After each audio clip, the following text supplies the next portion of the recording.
Hey Chirofit doctors, I hope this little clip of an MUA is both enlightening and entertaining. I have saved you from the usual procedure room rhetoric to explain the different facets that comprise the MUA of the shoulder. You're going to see that by mobilizing the shoulder, all the primary movers, stabilizers, and ancillary muscles are mobilized as well.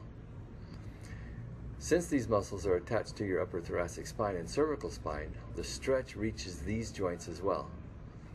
While watching, I know you will say in your mind, "Oh, Joe patient would benefit from that stretch," or "Hey, if I could just have Jane patient have that stretch, she would be much easier to adjust."